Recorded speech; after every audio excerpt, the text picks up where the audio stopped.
कल दिवाली था। आशा है आप लोग इस त्यौहार का आनंद भरपूर उठाए होंगे, खूब पटाखे चलाए होंगे और दिया जलाकर मिठाई का भी लुत्फ़ उठाए होंगे। राम राम दोस्तों, हम पटना बिहार से हमारे चैनल पे आपका हार्दिक स्वागत हो। आप हमारे चैनल को सब्सक्राइब, लाइक और कमेंट एंड शेयर भी किया करिए दोस्तों, धन्यवाद। जब हम लोग इन सब बातों से अनजान रहते हैं तो कितना अच्छा लगता है। जिस समय बचपन था हम लोगों का, तो हम लोग इस बात से अनजान थे तो निर्भय होकर सब काम करते थे, जैसे कि पटाखे चलाना, मिठाई खाना, जबकि दोनों ही खतरे से खाली नहीं है। पटाखे भी बच्चों से डर डर कर अभी पटाखे भी बच्चों से डर डर कर चलवाते हैं, क्योंकि पता है कि अगर इतना पटाखा चलाएंगे तो बहुत ही प्रदूषण फैलेगा और उससे हम ही लोगों को हानि होगी। तो और जिस समय नहीं जानते थे तो खूब पटाखे चलाते थे, बच्चों से भी चलवाते थे और खुद भी खूब चलाते थे और मिठाई भी खूब खाते थे। जबकि अब पता चल गया है कि मिठाई में मिलावट ही मिलावट रहता है, तो उसे भी डर डर कर ही खाते हैं हम लोग। क्या करें, कैसे खाएं? जब जान जाता है आदमी तो डर का डंडा सिर पे लेकर खड़ा रहता है कि नहीं भाई, इसको तो नहीं खाना है। और ख़ास कर त्योहारी सीजन में मिठाई में बहुत ही मिलावट रहता है। आए दिन आप सुनते होंगे यहाँ इतना पनीर, ये छेना पकड़ाया, तो नकली खोवा पकड़ाया। तो ये सब सुन सुन के तो दिल बिल्कुल डर के मारे भर जाता है। बच गया दिया तो हम लोग उसे भी सीमित मात्रा में ही यूज करने लगे हैं, क्योंकि घर गंदा हो जाता है, घर गंदा हो जाएगा, घर गंदा हो जाएगा। इसके चलते हम लोग क्या करते हैं, बिजली का झालर लाके और उसको सजा देते हैं। तो हमारा दिया जलाना भी इस सीज़न के लिए एक वरदान होता था, क्योंकि अभी कीड़े का बहुत ही प्रकोप रहता है दोस्तों। बचपन में हम लोग देखते थे कि दिया में भर भर कर कीड़ा भरा रहता था, जो कि अब तो देखने के लिए नहीं मिलता है।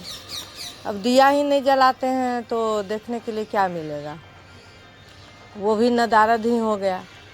परिणाम स्वरूप हमारे पेड़ पौधे और खेत में उन कीड़ों का प्रकोप बढ़ जाता है। दिवाली के चलते दोस्तों गार्डन पर भी हम बहुत ध्यान नहीं दे पाए हैं, क्योंकि घर की साफ़ सफाई, साल भर का कचरा जो हम लोग छुपा के रखते हैं, उसी दिवाली पर तो निकाल कर फेंका जाता है। हमारी तो 2 साल की पोती है, जिसके लिए हम अपने हाथों से घरौंदा, उरली ये सब बनाए हैं। तो आप लोग उसे देखकर बताइएगा, हम उसका भी फ़ोटो डाल रहे हैं, वीडियो डाल रहे हैं। तो आप लोग दोस्तों बताइएगा कि ठीक ठाक बना है या नहीं, कमेंट करके ज़रूर बताइए।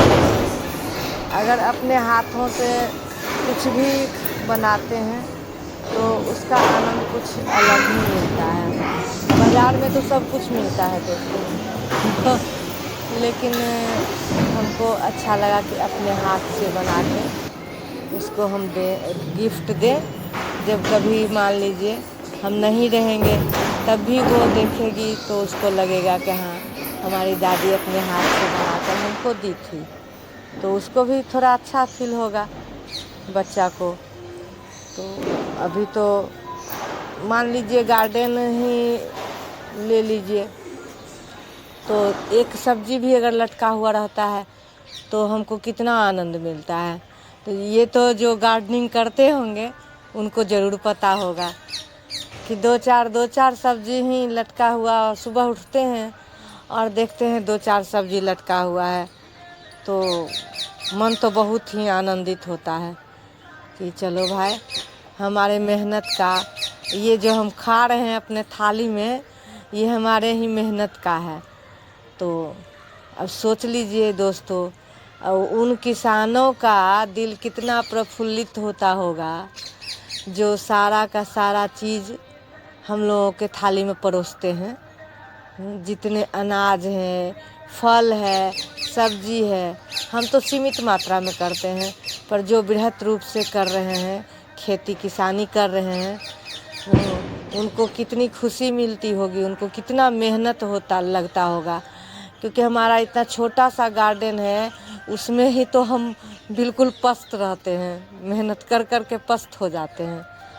अब उन लोगों का क्या हाल होता होगा। पर हाँ ठीक है, अगर वो लोग नहीं खेती किसानी करेंगे तो हम लोगों का क्या होगा, हम लोग कहाँ से खाएंगे। तो चलिए ठीक है, उन लोगों का धन्यवाद करना चाहिए जो खेती किसानी करके हमारे पास तरह तरह का चीज़ पहुंचाते हैं। उनके लिए हम लोगों का थोड़ा सा धन्यवाद तो ज़रूर बनता है देना। छोटा सा है पर चलिए बहुत काम की बात है। शायद आप लोग हंसिएगा क्या क्या बोलते रहती है। सॉरी। अभी तो आप में से बहुत सहेली छठ पूजा कर की तैयारी में भी लगे होंगे।